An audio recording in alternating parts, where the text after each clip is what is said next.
I will stand up for what I believe in. I will never give up, no matter how hard it is, because I believe in myself, in spite of my obstacles, in spite of my weaknesses. Stop making excuses, take control of your situation, and rise to your potential. Because that's how I do life. My butt is up early. I show up on time.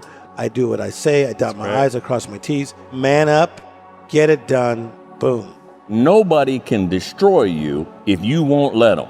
Don't let them. You are a man. Stand up and be a man. Man up, stop crying. The decisions you make right now is up to you. You crying about something that happened to you when you was a kid. You ain't even no kid no more. You a grown man. Take full ownership. The stupid stuff you doing, your parents didn't make you play no video games. And what you crying about? So what, your daddy wasn't there? What you crying about? You ain't 10 no more. Man up. So I had to learn to man up very quickly. And I think that was an edge because I had to learn how to make money. I had to learn how to make friends. I had to learn how to fight. I had to learn how to defend myself. I had to learn how to defend my family. When our back's against the wall, you have the instinct to want to protect your family. You see, all the instincts are in here. It's pulling those instincts out. And sometimes to pull out the right instincts requires some travesty or crisis or challenges to go through. So human up. Get up and get on it, because the weak will struggle. Success is reserved for those that are the strongest. And so every time I would need to pull the trigger on something and there was resistance and reluctance, those 5 words, it's time to man up. And then I would do it. And you need to have the courage to follow through. Quit half-assing yourself. Every time I've risen the standards, people have made me feel guilty that maybe I'm raising it too high. Maybe I'm too tough on my guys. Maybe I'm too edgy. And I expect everybody to step up and man up and woman up. Maybe I'm a little too demanding. Maybe I shouldn't raise my standards to this level. Don't let them confuse you.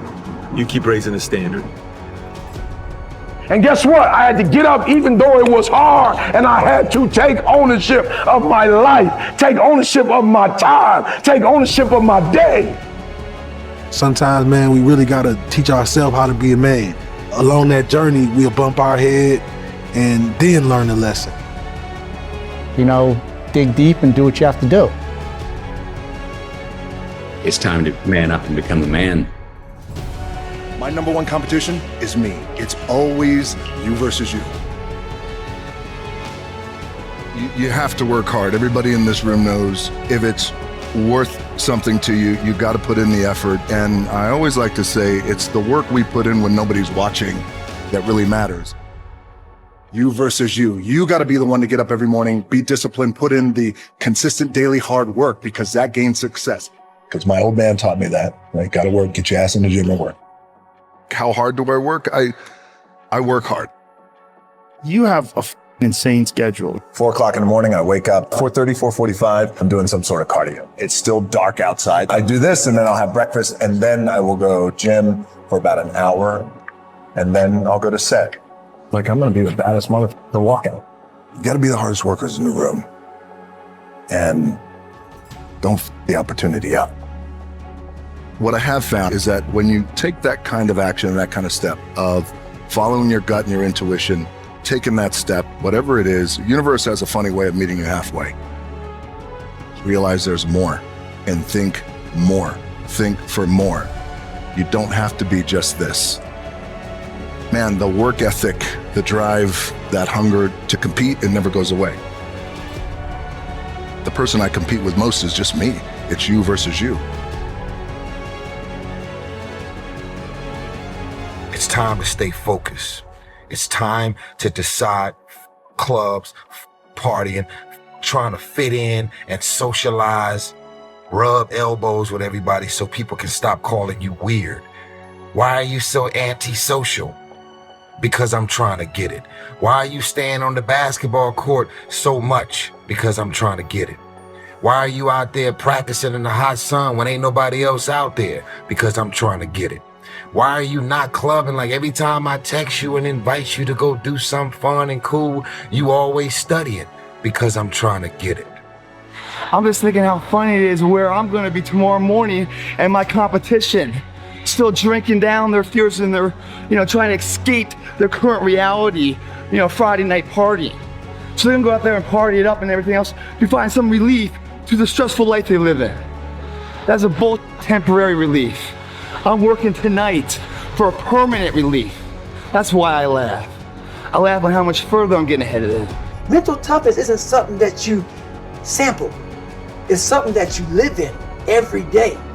So when something hard would happen to these kids, like in Hell Week, it would draw on something that made them very insecure. And they look for comfort. Whenever hardness comes, and you don't know what it is, it may be different for you than it is for me, but you go back to your insecurities. And then when you go back to your insecurities, you then look for comfort within those insecurities. And we all look for that cookie that your mom used to give you when you were sad, when you were sick. We look for our wife or our husband. We look for comfort. It's in those moments you must retrain your mind to think differently. What if I told you this was the last Monday morning of your life? How do you stay driven? I'm gonna ask you a question. How don't you stay driven? Well, let me get this right. You won the lotto of the universe, which is you are a human being on Earth. And you're not driven, and you're not fired up, and you're not going for it, and you're willing to sit like a lump and just wait till you die, you suck. It gets harder for anybody that's living and breathing. So no matter what you do, you gotta keep moving forward. Strong in the trenches.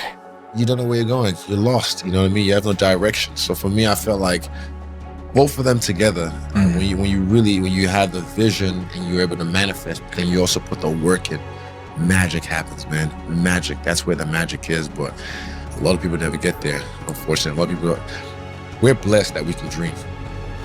Right, I gotta get stronger. I gotta train differently. The weight training program that I'm doing, I gotta tailor it for an 82-game season so that when the playoffs come around, my legs are stronger and that ball gets there.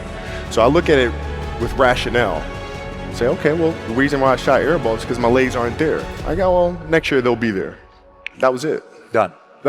Come on, where are your values behind the scenes? What do your habits look like behind the scenes? Come on, what kind of work are you putting in behind the scenes? Come on, drop down and give me 50. Come on, write it again. Come on, believe it again. Come on, sing again, record the song again. Come on, I'm talking to that athlete. I'm talking to that musician. Come on, who are you out there? When you are committed, you give everything you have. Every single day. You are either losing ground or gaining ground. The choice is yours. But this time, make it personal. Can I ask you a question? Are you that person who sits there on the couch for hours just scrolling through social media? Are you that person at work, you just looking at the clock and you can't stand your boss? Are you that person that's always making excuses and always justifying, and you're expecting this big life, you're expecting big money, you're expecting to go to that next level, and then everybody's fault but yours? You're talking about your mama, you're talking about your daddy, you're talking about your neighborhood and how you grew up. You had all these excuses to justify exactly where you are. I'm talking to you right now. Is that you? You could have changed. You could have transformed your body. You could have bettered your relationship. You could have changed your career. You chose the life you're living right now. My question to you is, are you going to choose to do it again for another year? Are you going to take action, or are you going to waste another 365 days? It means staying dedicated to your mental, because you know that when you have the mental fortitude, nothing will break you. This year, it's your year. And I need you to eliminate any doubt. I need you to eliminate any fear and go get it. Focus, lock in,